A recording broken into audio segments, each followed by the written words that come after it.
ان کو کیا ہوا ہے کہ نصیحت سے روگرداں ہو رہے ہیں؟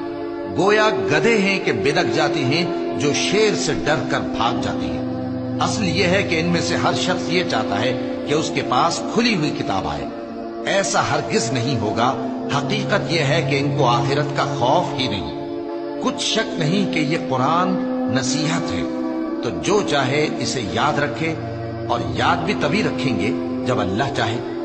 وہی اس لائق ہے کہ اس سے ڈرا جائے، اور وہی معاف کرنے والا ہے۔ یقیناً راہ دکھا دینا ہمارا ذمہ ہے، اور بے شک آخرت اور دنیا ہماری ہی ملکیت ہے۔ سو میں نے تم کو بھڑکتی آگ سے خبردار کر دیا ہے۔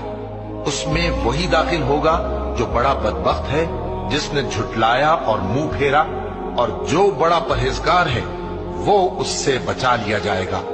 وہ جو اپنا مال دیتا ہے تاکہ پاک ہو، اور اس لیے نہیں دیتا کہ اس پر کسی کا احسان ہے جس کا بدلہ اتارا جائے، بلکہ اپنے رب اعلیٰ کی رضامندی حاصل کرنے کے لیے دیتا ہے، اور وہ ان قریب خوش ہو جائے گا۔